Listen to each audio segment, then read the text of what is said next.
अस्सलाम वालेकुम दोस्तों, कैसे हैं आप सब। आई होप सब ठीक से होंगे। तो इस बार ईद उल अज़हा के लिए मैंने बहुत ही प्यारा और यूनिक बेबी कुर्ता बनाया है, जिसमें हमने बहुत ही खूबसूरत ड्राइंग, हैंड कलरिंग और क्रिएटिविटी डिज़ाइनिंग की है, जो इस कुर्ते को और भी ख़ास बनाएगी। तो आप लोग एंड तक वीडियो को ज़रूर देखें। तो यहाँ पे हमने डबल फोल्ड करके कपड़े को रखा, जिसकी जो लंबाई है वो 32 इंच आ रही थी, और यहाँ से हम चौड़ाई अगर देखें तो ये 21 इंच है। अगर आप भी अपने बच्चों के लिए कुछ अलग और स्टाइलिश हैंडमेड बनाना चाहते हैं तो ये वीडियो आपके लिए परफेक्ट है। तो यहाँ पे हमने 4 फोल्ड करके कपड़े को रख लिया, जितना भी हमें चेस्ट चाहिए उसी के अकॉर्डिंग। तो यहाँ पे हमने करीबन 6.5 इंच का रख लिया है, उससे थोड़ा सा एक्स्ट्रा ही है। अब जितना भी आपका लंबाई है, आपके बच्चे के कुर्ते का जितना भी आप लंबाई रखना चाहते हैं उसमें 1 इंच प्लस करके रख लें। अब यहाँ पे तो हमने तो 20 इंच पे मार्क कर लिया, ये 2 साल के बच्चे के लिए परफेक्ट है। अब यहाँ पे हम आर्मोल लेंगे तो 4.5 इंच पे हमने आर्मोल का निशान लगा दिया। सेम हमने 4.5 इंच का ही शोल्डर ले लेना है, शोल्डर पे भी हमने मार्क कर लिया। अब यहाँ से मेज़र टेप को रखते हुए 4.5 इंच पे मार्क कर लिया, और इस तरह से एक बॉक्स क्रिएट कर लेना है। यहाँ से भी हमने मार्क कर लिया। अब हम चेस्ट लेंगे तो चेस्ट हमारा ऑल राउंड जो है वो 24 है। 24 डिवाइडेड बाय 4 करने से हमारा चेस्ट जो जिसमें हमने मार्किंग करनी है वो 6 इंच आएगा। लेकिन यहाँ पे अगर आपको डिवाइडेड बाय 4 करने नहीं आता है तो यहाँ आप मेज़र टेप को 24 पे पहले रख लें, इस तरह से डबल फोल्ड हो जाएगा हमारा। इसके बाद हमने एक और फोल्ड कर लेना है 12 पे, तो यहाँ हमारा आ जाएगा 6 इंच। लेकिन इसमें हम 2 पॉइंट एक्स्ट्रा ही ले रहे हैं ताकि लूजिंग अच्छी रहे। गर्मी का टाइम है तो फिटिंग कपड़ा पहनाना, बच्चों के लिए वैसे भी फिटिंग कपड़ा पहनाना कुछ सही नहीं होता। अब यहाँ से 1 इंच पे हमने गोलाई दे दिया, और 1 इंच हमने एक्स्ट्रा मार्जिन ले लिया सिलाई के लिए। अब यहाँ से हिप लेंथ देख लेते हैं, तो 8 इंच पे हमने हिप लेंथ का मार्क कर लिया, 4.5 इंच पे कमर का मार्क कर लिया। लेकिन कमर में इसमें कोई भी शेप नहीं रहना है, तो यहाँ पे भी 6.5 इंच पे मार्क कर लिया, प्लस 1 इंच एक्स्ट्रा ले लिया। सीट का भी सेम प्रोसेस है, 6 इंच प्लस एक्स्ट्रा 1 इंच। अब यहाँ से नेक विड्थ जो है वो हम 2 इंच पे ले लिए, लंबाई हम ले लेंगे 3 इंच पे। ये हमारा फ्रंट पार्ट का नेक है। बैक पार्ट के लिए हम अलग से मार्किंग करेंगे। तो यहाँ ऊपर जो हमारा 1 इंच बचा हुआ है उसी में हमने मैनेज करना है बैक पार्ट को। तो सबसे पहले यहाँ गोलाई देते हुए हमने 1/2 इंच यहाँ शोल्डर डाउन कर दिया, बिल्कुल 1/2 इंच ही हमने यहाँ शोल्डर डाउन करना है। अब यहाँ पे भी हमने जो कपड़ा बचा है उसे ले लेना है, और 1 इंच ऊपर की तरफ शोल्डर रखना है और दूसरी तरफ 1/2 इंच रखना है। इस तरह से डाउन करते हुए 1 इंच का नेक लेते हुए कटिंग कर लेंगे। अच्छा गाइस, अगर कुछ ना समझ में आए तो प्लीज़ आप लोग कमेंट कर सकते हैं, हम ज़रूर रिप्लाई करेंगे और इसकी हम कटिंग कर लेंगे। अब फ्रंट और बैक को अलग करने की बारी है, तो बैक पार्ट को जो है वो हम अलग कर लेते हैं। फ्रंट पार्ट जो हमने जिसमें मार्किंग की है उसे फिर से दोबारा से इसी तरह से सेट कर लेंगे जैसे हमारा रखा हुआ था। परफेक्ट सेट करने के बाद हमने फ्रंट पार्ट का नेक और शोल्डर डाउन कर लेना है। अब यहाँ से काज बटन के लिए हमने ओपन करना था तो हमने 7 इंच पे कर लिया। अब यहाँ से हम जो स्लीव्स बचा हुआ कपड़ा था उसी में स्लीव्स निकालने वाले हैं। तो सबसे पहले लंबाई देखते हैं, तो यहाँ हमें 11 इंच चाहिए था, तो यहाँ पे जो लंबाई है कपड़े का वो 12 इंच आ रहा था, तो हमने इसमें ही स्लीव्स निकालने का सोच लिया। अब इसे हम 4 फोल्ड करके रख लेंगे, और यहाँ ऊपर से हम मार्क करेंगे क्योंकि यहाँ पे थोड़ा सा कपड़ा कम है। तो यहाँ से मार्किंग करने से आर्मोल जब हम शेप देंगे तो ये जो आगे की तरफ जो थोड़ा सा कपड़ा कम है वो मैनेज हो जाएगा। तो यहाँ पे हमने लंबाई आर्मोल ले लिया, 7 इंच का हमारा आर्मोल आ रहा था। अब यहाँ पे हमारा जो भी फिटिंग रखना है, 4 इंच पे हमने फिटिंग रखना था तो 1 इंच एक्स्ट्रा ले लिया। अब हम इसकी भी कटिंग कर लेते हैं। इसे कट करने के बाद अब बारी जो काज बटन के लिए हमने कपड़ा ओपन किया है यहाँ पे, उसके लिए हमें एक्स्ट्रा पट्टी निकालनी पड़ेगी।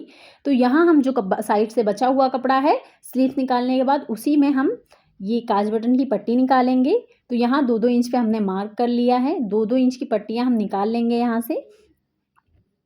और लंबाई में हम 1 इंच एक्स्ट्रा रखेंगे, यानी कि अगर हमारा 7 इंच के करीब हमारा काज बटन का कपड़ा ओपन है तो हम यहाँ पे 8.5 इंच ले लेंगे, 1 इंच एक्स्ट्रा रखेंगे। अब यहाँ पे हमारा दोनों पार्ट निकल चुका है। अब यहाँ हमने ले लिया है 1 इंच का बकरम, जिसे नीचे से इस तरह से शेप में कट कर लिया है। अच्छा, कुर्ते की कटिंग ना मैंने बहुत बार बताई है, लेकिन आप चाहें अगर तो वीडियो में जाके देख सकते हैं, हमारे चैनल पे देख सकते हैं। तो यहाँ पे दोनों पार्ट को हमने इस तरह रख लिया, लेफ़्ट राइट करते हुए। अब दोनों को सिल लेंगे। दोनों को सिलने के बाद यहाँ हमने पलट के अंदर की ऊपर की तरफ ले जाना है, यानी कि बाहर की तरफ ले जाना है। ये हमने उल्टे पार्ट पे रख के सिलाई लगाई थी। तो सबसे पहले हम ये जिसमें हमारा बटन लगेगा उसको रेडी कर लेते हैं। कुर्ता सिलने का प्रोसेस ही यही होता है कि जिसमें बटन लगता है उसे पहले तैयार करते हैं, फिर काज का तैयार करते हैं। तो अब यहाँ हम काज वाला पार्ट तैयार करेंगे। तो जैसे कि हमने शेप दिया था उसी शेप में फ़ोल्ड करते हुए रख लेना है, और यहाँ जब हम यहाँ तक पहुँच जाएँगे तो जो हमारा का बटन का जो भाग है नीचे वाला हिस्सा वो नीचे रखते हुए इस तरह सिलाई लगा देंगे ऊपर से। और जैसे कि हमारा शेप है उसी शेप में हम सिलाई लगाते हुए फिनिशिंग के साथ, इसमें सबसे ज़्यादा इम्पॉर्टेंट सबसे बड़ा रोल यही होता है कि फिनिशिंग अच्छी होनी चाहिए। कुर्ते में तो बहुत ही इम्पॉर्टेंट होता है, लेडीज़ कपड़ों से ज़्यादा जेंट्स कपड़े में फिनिशिंग की ज़रूरत होती है। तो यहाँ पे हमने फिनिशिंग के साथ इसे तैयार कर लेना है, और यहाँ यहाँ पे करीबन 1.5 इंच की दूरी पे हमने डबल सिलाई लगा देना है। सिलाई लगाने के बाद अब हम इसकी फिनिशिंग दिखा देते हैं आप लोगों को कि मैंने कैसे तैयार किया है इतनी अच्छी फिनिशिंग के साथ। तो ये आप देख सकते हैं बहुत ही परफेक्ट तैयार हो गया हमारा। अब हम शोल्डर को जोड़ेंगे। तो शोल्डर जोड़ने के लिए 1/2 इंच हमने फ्रंट पार्ट को नीचे की तरफ रखना है, उल्टे पे सीधा इस तरह से रख लिया, और अब इस पे हम सिलाई लगाएंगे। तो 1/2 इंच नीचे की तरफ रखते हुए फ्रंट पार्ट को सिलाई लगा लेंगे। सेम तरीके से दूसरे शोल्डर पे भी सिलाई लगा लिया। अब यहाँ से कपड़े को हम फोल्ड करके सिलाई लगा लेंगे कुछ इस तरह से।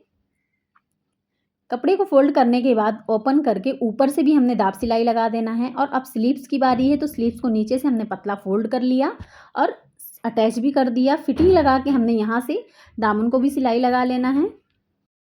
तो कॉलर लगाने के लिए हमने कपड़े को इस तरह से डबल फोल्ड करके रख लिया। अब यहाँ से हम मेज़र करेंगे कि हमारा कॉलर का जो लंबाई है वो चौड़ाई है वो कितना है। तो 7 इंच 6.5 इंच के करीब हमारा आ रहा था, तो यहाँ पे हमने उतना ही ले लिया है, पेस्टिंग बुकरम ले लिया है, और उस पे 1 इंच का कट करके हमने यहाँ शेप दे दिया है। अब इसे कपड़े पे रख के पेस्ट कर लेंगे। अच्छी तरह से इसे पेस्ट करने के बाद 1/2 इंच नीचे कपड़ा सिलाई के लिए मार्जिन ज़रूर रखें। और अब इसे हमने यहाँ पे सिलाई प्रेस लगा के सेट कर दिया। सेट करने के बाद इसे डबल फोल्ड करते हुए कट कर लेंगे, और एक्स्ट्रा मार्जिन ज़रूर रखना है। यहाँ पे इस तरह से करने के बाद हमने नीचे सिलाई लगाई, सिलाई लगा के ऊपर से हमने इसे सिलाई लगाकर इस तरह से सेट कर दिया। अब इस पे हम कपड़े पे रख के सिलाई लगा लेंगे। उल्टी तरफ रख के हमने यहाँ पे सिलाई लगाई है, फिर ऊपर से दाब सिलाई लगा दी है, और यहाँ पे हमारा कुर्ता बनके तैयार हो चुका है। अब इस पे हम ड्राइंग करेंगे। तो ड्राइंग करने के लिए सबसे पहले हमने यहाँ पे ड्राफ्ट बना के रख लिया है। इसी तरह से हमने यहाँ पे बनाना है। तो अब यहाँ पे सबसे पहले हम लाइनिंग ले लेते हैं। करीबन आधा इंच की दूरी पे हमने यहाँ पे 3 लाइन बना देना है, और लाइन को बनाने के बाद इस पे हमने स्टार बनाना है। तो जो हमने ये फ्रेम लिया है इसमें हमारा छोटा बड़ा दोनों स्टार है, तो इसमें हम छोटा स्टार बनाएंगे। तो स्टार बनाना आसान नहीं था कलर से, तो यहाँ पे हमने चॉक से बनाना आसान नहीं था, तो यहाँ पे हमने ब्रश का हेल्प लिया है। ब्रश में हमने यहाँ कलर लगा लिया, जो भी कलर से हमने कलर करना है, और उसी से हमने यहाँ पे मार्क कर लिया। और इसे मार्क करके हम, जैसे कि हमारा शेप है स्टार का, बस उसी तरह से इस पे लगाते चले जाना है, और बहुत ही आसानी से यहाँ पे हमारा स्टार बन के तैयार हो जाएगा। फिर इसमें हमने स्टार बनाने के बाद इसमें हमने कलर को भी भरना है, और इसी कलर से हम इसके अंदर भी फिलिंग कर देंगे।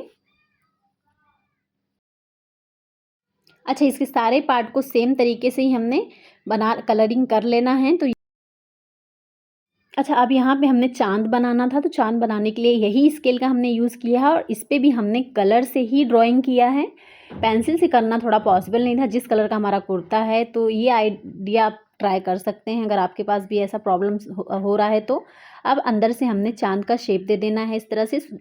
गाइस, ड्राइंग मुझे बिल्कुल भी नहीं आती, तो यहाँ पे थोड़ी-सी मुझे प्रॉब्लम होती है। ड्राइंग का मामला कहीं भी आता है तो मुझे थोड़ी प्रॉब्लम हो जाती है। अच्छा, अब यहाँ पे हमने दुम्बा बनाना है, तो दुम्बा बनाने के लिए हमने यहाँ पे पेपर पे स्केच कर लिया। उसके बाद यहाँ पे ले लिया व्हाइट कार्बन को रख के नीचे हमने यहाँ से ये ड्रॉ कर लिया है। इसे बहुत ही आसानी से बन जाएगा अगर आपके पास कार्बन है तो। आप वाइट कलर का कार्बन लें तो ये ऐसे कपड़ों पे बहुत ही खूबसूरती से ड्रॉ किया जा सकता है, और बहुत ही आसान हो जाता है करना। अब ड्रॉ करने के बाद इसके ऊपर हमने ब्राउन कलर से आउटलाइन दे दिया है। आउटलाइन देना बहुत ज़रूरी है, तभी अच्छे से आपका खिल के दिखेगा। अब इसके फेस को हमने यहाँ पे ब्राउन कलर में ही वाइट कलर मिलाकर थोड़ा सा स्किन कलर बना लिया है। इसे हम इसके फेस पे अप्लाई करेंगे और पैरों पे लगाएंगे, पेंट करेंगे। तो अब यहाँ पे हम इसे बना के तैयार कर लिया है। इसके फेस पे पूरा कवर कर देते हैं इसके फेस को। इसके जो दोनों कान हैं इसके अंदर भी थोड़ी थोड़ी जो राउंड दिया है हमने सॉरी दिख नहीं रहा है आपको, लेकिन यहाँ पे जो हमने राउंड दिया उसमें भी भर लिया है। अब यहाँ पैरों को हमने यहाँ कंप्लीट कर लिया है भर के। सेम तरीके से दोनों पैरों में कंप्लीट कर लेना। अब नीचे का जो पार्ट होता है ना, उस पे हम अलग कलर करेंगे। उससे पहले हम यहाँ पे इसके बॉडी पे वाइट कलर का कर लेते हैं पेंट। तो यहाँ शेप देते हुए यहाँ पे फिलिंग कर लेंगे इसके अंदर। अब यहाँ पे हमने थोड़ा सा ब्राउन कलर से आउटलाइन फिर से दे दिया है, ताकि इसका जो लुक है वो थोड़ा उठ के दिखे और अच्छा प्यारा लुक आए। अच्छा, यहाँ पे गाइस इसके फेस पे ना ज़रा सा थोड़ा खिल के नहीं दिख रहा था, तो यहाँ पे हमने ऑरेंज कलर में हल्का सा वाइट कलर मिलाकर इसके फेस को कवर कर दिया। फिर इसके आँखों को हमने ब्लैक कलर से और लिप्स को भी ब्लैक कलर से बनाया था, जो कि वीडियो में कवर नहीं कर पाए। तो आप लोगों से बता दे रहे हैं, अगर आप बना रहे हैं तो आप लोग भी ब्लैक कलर से ज़रूर आउटलाइन थोड़ा सा करें, और यहाँ पे फेस, आईज़, नोज़ को ब्लैक कलर से ही बनाएं। अब यहाँ पे हमारा ड्राइंग करके कलर करके कंप्लीट हो चुका था। अब यहाँ पे हमने चाँद में लगाना था थोड़ा सा चमकता हुआ कुछ, तो इसे लगाने के लिए हमने यहाँ पे स्टोन ले लिया। स्टोन चाँद पे पहले हमने ग्लू लगा दिया। ग्लू लगाने के बाद एक एक करके हमने यहाँ पे सारे सितारों को इस पर फिल कर दिया है, और ये लगाने के बाद इसमें और भी खूबसूरत सा चमक आ गया था, बहुत ही प्यारा लुक दे रहा था।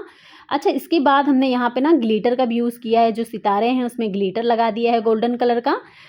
तो गोल्डन कलर का ग्लिटर लगाने से थोड़ा ये उठ के दिख रहा था और बहुत ही प्यारा लुक दे रहा था। जितना अच्छा वीडियो में नहीं दिख रहा था, उससे ज़्यादा तो लाइव दिख रहा था। तो गाइस, अगर आपको ये वीडियो पसंद आया हो तो लाइक सब्सक्राइब प्लीज़ ज़रूर कर लें, और अपना प्यारा सा कमेंट ज़रूर करें। अगर आपको कुछ ना भी समझ में आए तब भी कमेंट करें, और कहाँ से देख रहे हैं मेरी वीडियो ये भी कमेंट कर दें। मुझे देख के बहुत ही ज़्यादा खुशी होती है कि आप लोग बहुत दूर दूर से वीडियो देख रहे हैं।